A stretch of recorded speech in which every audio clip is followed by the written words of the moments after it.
Happy Samhain to you. I hope you're well. I'm going to read part of the first chapter of Bard of the Burrows for you. And unfortunately, my favourite assistant Piglet is sat right behind the camera, so it could go very wrong, but we'll see how we get on. So, Chapter 1, Temarin the Undine. Hera sauntered into the room with the ease of a cat. She may have been in her early 60s, but she looked younger than Captain Temarin. Her hair was iron grey and neatly plaited. Lines about her mouth and eyes suggested she laughed often. As always, the former scalp bristled with weapons, her bare arms toned and muscular. Her lips curled up in a cheeky smile that lit her hazel eyes. This wasn't going to be an easy conversation. So, Hera, Temarin rubbed at his jaw. What are you doing on my ship? You're short a second mate. The smile didn't leave her. He leaned back in his chair. There was no sign of humour on his own face. His second mate had died coming to his aid in Eldon after the Geladanians had seized the capital by treachery. Look, Hera straightened up, her smile vanishing as she reached a hand across the table, palm down. I need to get away, but I also need to be doing something. Temarin continued to regard her. Hera was one of the most capable people he knew, not only an exceptional warrior, but one who had spent much of her lifetime training others. In a way she was perfect, especially considering his newest recruit. But in others? Well, a woman in charge on a borrow ship during a long voyage would bring all sorts of problems. Is it revenge you want? She stiffened, but she didn't blink or turn away. Her lover of over 20 years had been another victim of the Geladanian attack, cut down by their deranged goddess. As much as I wish it, Jadurha can't die again. I'd be asking to go with you even if your destination wasn't Geladan. Temarin relaxed a little. I have strict rules on my ship. I lost the love of my life, she almost growled. I have no intention of replacing him with any of your scrawny crew. Temarin held up a hand. I meant no offence, but we will be at sea a long time, maybe even a couple of years. I seem to recall Katja served aboard the Undine for that length of time. Temarin shifted uncomfortably. Katja had made a surprisingly good sailor, and much of her training had come from the woman before him, but Katja had been trouble. The young woman was someone who wanted what she wanted and never thought of the consequences. Her pursuit of Temarin himself had made life awkward, especially as he'd seen her as little more than a child. He'd laughed it off at first, but in the end had been forced to be blunt. He wouldn't flatter himself that he'd get the same trouble with Hera, but it was more likely than not some of his crew would get ideas in their heads. We were never at sea long during those 2 years, but spent most of our time in harbours.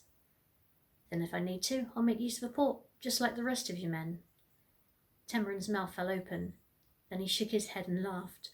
I was a little more concerned with my men's behaviour than yours.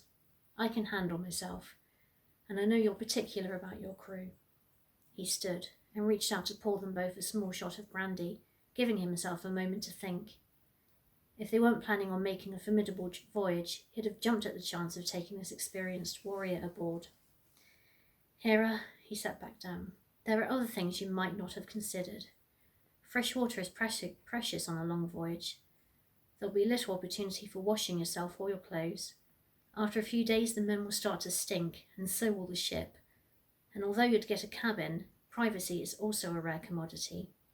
She held his gaze, eyebrows slightly raised and a spark of amusement in her eyes.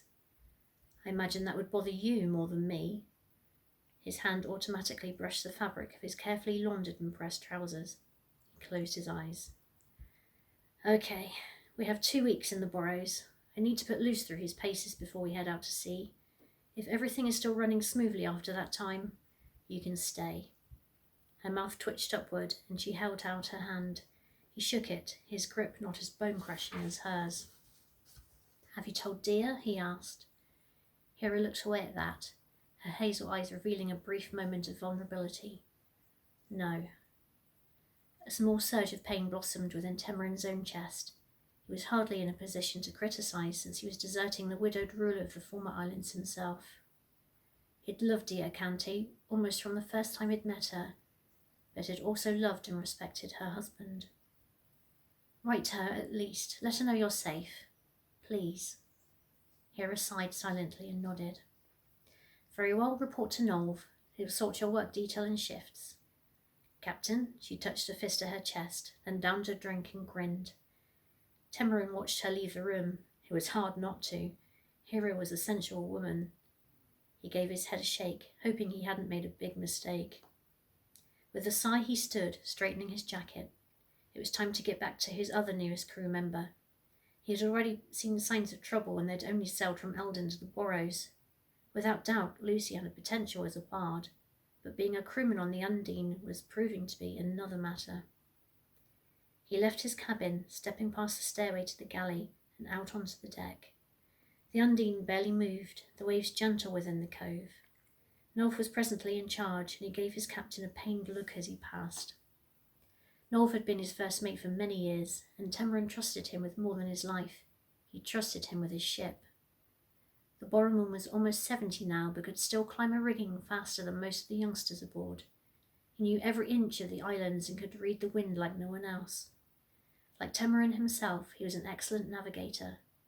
The crew often joked that when Nolf was too frail to walk, they'd tie him to the mast, and he'd still run the ship. It had been a while since they'd had a reliable second mate. Not that they hadn't been capable, but somehow none of them had the love and dedication to the Undine that both Temarin and Nolf had. Now Temarin had given the position not only to someone who wasn't from the Burrows, but to a woman. He found Lucian standing near the prow, gazing inland toward the Burrow settlement. Temarin touched the rail, greeting the figurehead with a slight bow. Lucian was dressed in rough trousers but an expensive white shirt. His feet were bare, his brown curly hair tied back out of his face. Despite his attempts to blend in with the crewmen, he still stood out like a gold coin in a purse of coppers. Temarin regarded the young man's stiff spine and his slightly raised chin. Lucian had been born to be a king, not a sailor, and it showed. Already some of the Undine's crew called him Your Highness behind his back, some even to his face. Apprentice bard or not, Lucian needed to get stuck into some of the harder chores aboard the ship if he was to win the respect of the men. Lucian startled out of his daydream, realizing Temarin was there. Tem, he winced, touching his chest quickly. Captain. Morning, Luce. I seem to have acquired you a new weapons master. I shall keep our stowaway on as second mate. Lucian's brown eyes widened. That's great. Temarin snorted. We'll see. Are you ready to set foot on the Burrow Island? Lucian drew himself up even straighter. Yes, Captain. Advise Nolf I'll be going ashore and fetch my lyre and fiddle. Yes, Captain. Temarin rolled his eyes as Lucian gave him a bow instead of a salute before hurrying away. He leaned against the railing, watching the islanders moving about the settlement. Several children and a few adults had already gathered on the beach to watch for them. Well, my lady, he ran his hand along the rail. This could get messy, but if we steer right, we could have a great crew again.